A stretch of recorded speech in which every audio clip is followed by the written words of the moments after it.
അത് പ്രാപിക്കണമെങ്കിൽ നമ്മൾ എന്ത് ചെയ്യണം? വിശ്വാസത്താൽ ദൈവശക്തിയിൽ കാക്കപ്പെടണം. എന്ത് ചെയ്യണം? വിശ്വാസത്താൽ ദൈവശക്തിയിൽ കാക്കപ്പെടണം. വിശ്വാസത്താൽ ദൈവശക്തിയിൽ കാക്കപ്പെടണം. അവിടെ പറയുന്നുണ്ട്, ഈ അവകാശത്തിന് വേണ്ടി, ഈ അവകാശം സ്വന്തമാക്കാൻ ഞാൻ വീണ്ടും ജനിച്ചിരിക്കുന്നു. സ്തോത്രം. ഈ അവകാശം സ്വന്തമാക്കാൻ എഴുതിയിരിക്കുക, പുതിയ മനുഷ്യനായി ജനിച്ചിരിക്കുന്നു.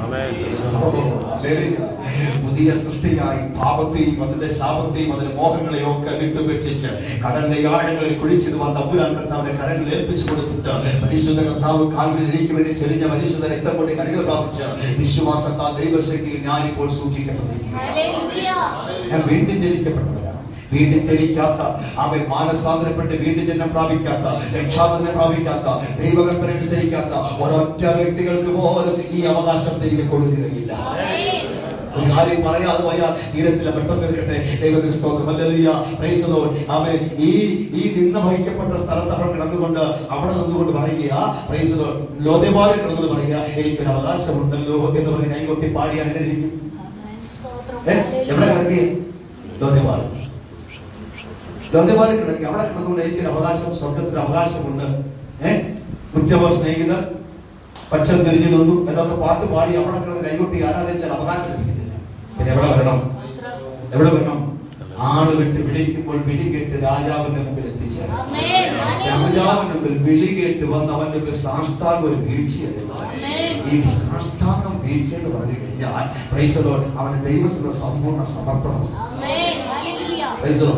ആളെ വിട്ട് വിളിക്കുക എന്ന് പറഞ്ഞാൽ പ്രൈസ് ദി ലോർഡ്, സുവിശേഷകന്മാരും സുവിശേഷം അറിയിക്കുന്നവരുമായ സഹോദരി സഹോദരന്മാർ, സുവിശേഷം ഉള്ളിലുള്ള ദൈവമക്കൾ മുഖാന്തരമായി ലഭിക്കുന്ന വിളിയാണ്. എവിടെ കിടന്നത്? ലോകമാര്. പല പുള്ളികളെ പാലിൽ നമിച്ചു. പല സഹോദരന്മാരെ വിളിക്കുന്ന എവിടെ പോയിട്ടാ? ലോകത്തെ അങ്ങ് വിടാം. നമുക്ക് 10-17 വർഷം, ഞാൻ 17 വർഷം കഴിഞ്ഞ് ഹൈദരാബാദിൽ വന്നിട്ട് 10-17 വർഷങ്ങൾക്ക് മുമ്പ് എറണാകുളത്തേക്ക് ശുശ്രൂഷയിക്കുമ്പോൾ ഒരു കത്തോലിക്ക സഹോദരി ഒറ്റയ്ക്ക് വിശ്വാസം വന്നു. വരാപ്പുഴ പള്ളിയുടെ തൊട്ടരികിൽ താമസിക്കുന്ന ഒരു കത്തോലിക്ക സഹോദരി ഒറ്റയ്ക്ക് വിശ്വാസം വന്നു. ഭയങ്കര പ്രതികൂലം. അവരുടെ ചേട്ടൻ എന്ന് പറഞ്ഞു കഴിഞ്ഞാൽ അവരുടെ ഹസ്ബൻഡ് ഒരു കൽപ്പണിക്കാരൻ. അദ്ദേഹം തൃശ്ശൂര്, കോതമംഗലത്ത്, പിന്നെ ദൂരെ പാലക്കാട്, ദൂര സ്ഥലങ്ങളൊക്കെ ഡ്യൂട്ടിക്ക് പോയി കഴിഞ്ഞാൽ അന്ന് വരില്ല, ഒരാഴ്ച കഴിഞ്ഞേക്ക് വരത്തുള്ളൂ. കോൺട്രാക്ട് എന്ന് വർക്ക് ചെയ്യുക. പക്ഷേ ഈ സഹോദര സ്ഥലത്തില്ലാത്ത മാത്രമേ സഹോദരി ആരാധനയ്ക്ക് വരൂ. സഹോദരൻ ഉള്ളപ്പോൾ സഹോദരി കാണത്തില്ല. സഹോദരി വീട്ടിൽ വെള്ളിയാഴ്ച വീട്ടിൽ വരാതിരുന്നാൽ, കോട്ടയം വീട്ടിൽ വരാതിരുന്നാൽ, ആരാധനയ്ക്ക് വരാതിരുന്ന ഓർത്തുകൊള്ളുന്ന സേവരായിട്ട് വീട്ടിലുണ്ടാകും. ഒരു ദിവസം സേവരന്റെ വീട്ടിലുണ്ടെന്ന് ഞങ്ങൾക്ക് അറിയത്തില്ലായിരുന്നു. ഞാനും ഒരു CRPF-കാരനായിരിക്കുന്ന മുത്തുസ്വാമി എന്ന് പറയുന്ന ഒരു സഹോദരനോട് ചേർന്നിട്ട് നമുക്ക് സെലിൻ സിസ്റ്റർ വീട്ടിൽ പോയി വിസിറ്റ് ചെയ്യാൻ പറഞ്ഞു. ഞങ്ങൾ അങ്ങോട്ട് പോയി. അവിടെ ചെന്നപ്പോൾ എന്നെ പറഞ്ഞ മുമ്പിൽ നമ്മുടെ വീടാണ്, മുമ്പിൽ ഇങ്ങനെ മുമ്പോട്ട് കെട്ടാൻ വേണ്ടി ഇങ്ങനെ ബേസ്മെന്റ് കെട്ടിയിരിക്കുകയാണ്. ചെന്നപ്പോ പലപ്പോഴും ചെന്നിട്ടുള്ള വീട്, പക്ഷെ ഒരു വ്യത്യാസം, കഥക് ഇങ്ങനെ കയറുകൊണ്ട് കെട്ടി വലിഞ്ഞു വെച്ചിരിക്കും.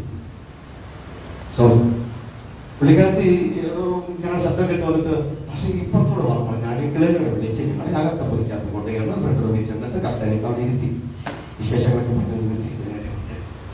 ഞാൻ പറഞ്ഞു എന്ത് ചെയ്യും? ഷാപ്പിലുണ്ട്. അദ്ദേഹം ഉണ്ടെങ്കിൽ, നാട്ടിലുണ്ടെങ്കിൽ ഷാപ്പിൽ വരാപ്പുഴ പള്ളിക്കടുത്ത് ഒരു ഷാപ്പുണ്ട്, അവിടെ പോയി അന്വേഷിച്ചാൽ മതി. മോനോട് പറഞ്ഞു പോയേ, എനിക്ക് പുള്ളിക്കാരൻ കാണാൻ കണ്ടിട്ടില്ല, അത് വിളിക്കാൻ വിളിച്ചു. മോനെ പോയി വിളിച്ചോണ്ട് ഞാൻ പറഞ്ഞു. പുള്ളിക്കാരത്തി നല്ല ധൈര്യം വിളിക്കാൻ വേണ്ടി മോൻ പോയി വിളിച്ചോണ്ട് അപ്പം വന്നു. അപ്പം വന്നിട്ട് എന്നറിയാമോ?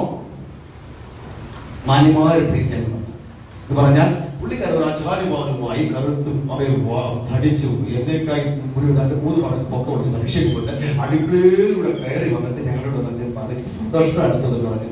അത് എഴുന്നേറ്റ് അണ വിളിപ്പിച്ച ഞങ്ങൾ എഴുന്നേറ്റു. സോദരൻ പറഞ്ഞ് എഴുന്നേക്കാതിരിക്കാൻ പറ്റുമോ? എഴുന്നേറ്റ് ഒന്ന് വന്നാട്ടെ. ഞങ്ങൾ രണ്ടുപേരും അത് വന്ന വഴി തന്നെ തിരിച്ചിറങ്ങി വിളിച്ച് ഞങ്ങൾ പുള്ളി പോകുന്നിടത്തൂടെ പോയി മുറ്റത്തൂടെ ചെന്ന് ഒരു ഇടവഴിയുടെ തൊട്ട് അരികിലെ വീട്, ഇടവഴിക്ക് പുറത്തു കൊണ്ട് നിർത്തി. എന്നിട്ട് പറഞ്ഞു അദ്ദേഹം ഇപ്പൊ ബൗണ്ടറിക്കകത്ത് ഞങ്ങൾ പുറത്തായിരുന്നു പറഞ്ഞു. അവിടെ നിർത്തി. പിന്നെ പറഞ്ഞ രസം എന്താ പറയാ? ഇനി പറ എന്തൊക്കെ വിശേഷം?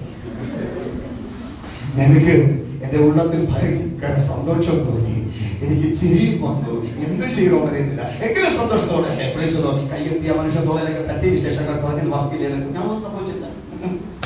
ഞങ്ങൾക്കൊന്നും സംഭവിച്ചിട്ടില്ല. അടിച്ചു പിടിച്ചൊന്നുമില്ലല്ലോ, ചീത്ത വിളിച്ചൊന്നുമില്ലല്ലോ, മാന്യമായിട്ടല്ലേ ഞങ്ങൾ ട്രീറ്റ് ചെയ്യുന്നത്. ഞാനും അതുപോലെ തന്നെ ഇടപെട്ടു. മുത്തുസ്വാമി ചിരി വന്നിട്ട് പോയി എന്തെങ്കിലും അറിയത്തില്ല. ഒരു മനുഷ്യനാണ്. അദ്ദേഹം ഈ നോക്കി നിൽക്കുക. ഞാൻ പറയാം എന്തോ ഇതിന് ശേഷം ജോലിയില്ല, എന്നാ വന്നത്, കാര്യങ്ങൾ ഇപ്പൊ എവിടെ വർക്ക്, എങ്ങനെയൊക്കെ പോകുന്നത്, കാര്യങ്ങളൊക്കെ ചോദിച്ച് ഞങ്ങൾ കൂളായിട്ട് തിരിച്ചു പോയി. എന്നാൽ ഇപ്രാവശ്യം ജനുവരി, ഈ കഴിഞ്ഞ ജനുവരി ഞാൻ ചെന്നപ്പോൾ അദ്ദേഹത്തിന്റെ വീട്ടിൽ ചെന്നു. ഞാനും അദ്ദേഹം കൂടെ ആ വീട്ടിന്റെ അകത്തിരുന്ന് ഒരുമിച്ചിട്ട് ഭക്ഷണം കഴിച്ചു. ഈ സെല്ലിനകത്ത് ആ മോനോട് ഞാൻ പറഞ്ഞു ഒരു ഫോട്ടോ എടുക്കണമെന്ന് പറഞ്ഞു. ഈ ഫോട്ടോ കിടക്കുന്നു. അദ്ദേഹവും ഞാനുമായിട്ട് ഒരുമിച്ച് ഭക്ഷണം കഴിക്കുന്ന ഫോട്ടോ കാര്യം തരുമ്പോ ഇന്ന് അദ്ദേഹം വിശ്വാസിയാണ്. ദൈവത്തിന് സ്തോത്രം. ആളുകളുടെ വിളിപ്പിക്കുക എവിടെ വിളിച്ചത്? മാറിൽ നിന്ന് പല പുള്ളികളെ വിളിക്കുന്നത് മാറിൽ നിന്നാണ്. നമ്മുടെ വിഷയം അതല്ല. നിന്ന് വഹിക്കപ്പെട്ട സ്ഥലത്ത് ഒന്ന് വിളിപ്പിക്കുവാൻ ആള് വിടുമ്പോൾ വിളി കേട്ട് അവിടെ എന്തോ അവിടെ കിടക്കരുത്. പല പുള്ളികളും വിളി അവിടെ നിലയത്തിൽ അവിടെ തന്നെ കിടക്കുന്നത്. സുവിശേഷം ഇഷ്ടമാണോ? ഇഷ്ടമാണ്. അനുസരിക്കാൻ താല്പര്യമുള്ള വിളിയോ? ക്രിസ്ത്യാനികളോ? അവിടെ കിടക്കും. വചനം എത്ര കേൾക്കാൻ കിട്ടുക, പ്രാർത്ഥിക്കാനിട്ട, വചനം കേൾക്കാനിട്ട, കൈയടിക്കാനിട്ട, പാട്ട് പാടാനിട്ട, എല്ലാം ഇഷ്ടം വേണമെങ്കിൽ സാക്ഷ്യവും പറയും. പക്ഷെ എന്ത് ചെയ്യുന്നില്ല? രാജാവിന്റെ മുമ്പിൽ സാഷ്ടാംഗം വീഴത്തില്ല എന്ന് പറഞ്ഞാൽ സമ്പൂർണ്ണ സമർപ്പണം അതില്ല. സമ്പൂർണ്ണമായി സമർപ്പിച്ചപ്പോൾ സ്നാനം പഠിക്കുന്നതാണ്. ഞാൻ ഒരു കാര്യം പറയട്ടെ, കൽപ്പന അക്ഷരം പ്രതി അനുസരിക്കാതെ സ്വർഗം തരിശായി കിടന്ന പോലും നീ അങ്ങോട്ട് പോകില്ല.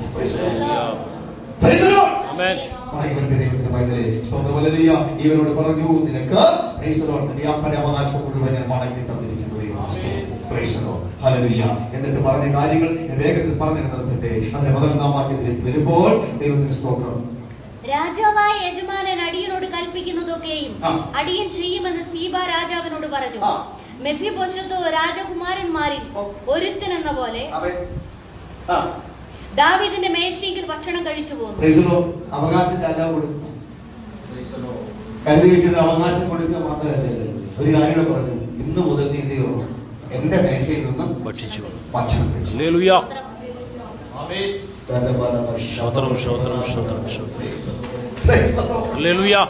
എത്ര വലിയ ഭാഗ്യമാണ്. ഭയപ്പെട്ട് മാറിയിടം രാജസന്നിധിയിലേക്ക് വരുവാൻ പോലും മറുകളയില്ല. വെളിപ്രദേശത്ത് അന്യരും പരദേശികളും വന്നതുപോലെ മാറിക്കിടന്ന മെഫിബോശത്ത് രാജാവാണ് വിട്ട് വിളിപ്പിച്ചപ്പോൾ വിളി കണ്ട് ഭയം കൂടാതെ അവന്റെ അരികിൽ വന്നു. അവന്റെ ധൈര്യത്തിന്റെ വാക്കുകൾ കണ്ട് ബലപ്പെട്ട അവന്റെ സാഷ്ടാംഗം വീണ നിനക്ക് നിന്റെ വലിയ അപ്പച്ചൻ മാറ്റിവെച്ചിരുന്ന അവകാശങ്ങൾ മുഴുവൻ സൂക്ഷിച്ചിരുന്ന ദാവീദ് മടക്കി തന്നു. നിന്റെ മകൾക്കാലം പാപത്തിൽ ജീവിച്ച് അതിന്റെ അഗാധത വീണ്ടെടുത്ത് യേശുക്രിസ്തു മുഖാന്തരമായി വിളിച്ചു കൊണ്ടുവന്നു. സുവിശേഷത്താൽ മഹാരാജാവിന്റെ മുമ്പിൽ എത്തിച്ചേർന്നിരിക്കുന്ന നിനക്ക് ലഭിക്കുവാനുള്ള വലിയ നന്മകൾ സ്വർഗം സൂക്ഷിച്ചു വെച്ചു. ഇപ്പോൾ കർത്താവ് പറയുന്നത്, ഇപ്പോൾ ഈ അവകാശം നിന്റെ മക്കൾ ഏൽപ്പിച്ചാൽ നീ നഷ്ടപ്പെടുത്തിക്കളെ. നിനക്ക് പക്വതയില്ല, അതുകൊണ്ട് ഞാൻ തരാം. നീ പക്വത പ്രാപിച്ച് അവിടേക്ക് ഞാൻ നിന്നെ കൊണ്ടുപോകുന്നവരെ നീ എന്റെ മേശയിൽ നിന്ന് തിന്നു കുടിച്ചു. ഈ മേശ എന്തിനെ കാണിക്കുന്നറിയാമോ? ദാവീദ് രാജാവും മെഫിബോശത്തും തമ്മിലുള്ള കൂട്ടായ്മ കാണിക്കുന്നു എന്ന് പറഞ്ഞാൽ എന്റെ കർത്താവായ യേശു എന്ന മഹാരാജാവും ഞാനും തമ്മിലുള്ള കൂട്ടായ്മയാണ്. ദൈവത്തിന്റെ സ്തോത്രം. 23 വർഷം 24 വർഷങ്ങൾക്ക് മുമ്പ് ഈ കൂട്ടായ്മയുമായിട്ട് എന്റെ ദൈവമായിട്ട് ഒരു ബന്ധവുമില്ലാതെ വെളിമ്പറമ്പിൽ അറിയപ്പെട്ട് കിടന്ന എന്റെ ദൈവമാണ് എന്റെ വലിയ അപ്പച്ചൻ മുഖാന്തരമായി നഷ്ടപ്പെട്ടുകൊണ്ടിരുന്ന ആ വലിയ നന്മ എനിക്ക് വേണ്ടി പ്രസിദ്ധപ്പെടുത്തിയിട്ട് പറഞ്ഞു, അത് ക്ഷയമോ മാലിന്യമോ മാറ്റമോ ചുളുക്കമോ ഒന്നും സംഭവിക്കാതെ ഞാനത് സൂക്ഷിച്ചു വെച്ചിട്ടുണ്ട്. അത് നീ പ്രാപിക്കുമ്പോഴും എങ്ങും പോകാതെ എന്റെ സന്നിധി എന്നോട് ചേർന്ന് കൂട്ടായ്മ ആചരിച്ച എന്റെ മേശയിൽ എന്നോടൊപ്പം നിന്ന് വിളിച്ചുകൊണ്ടേ സ്വർഗ്ഗത്തിലേക്ക് ഈ അവസരം തന്നതിനാ ഞാൻ എന്റെ ദൈവത്തെ സ്തുതിക്കുകയാണ്.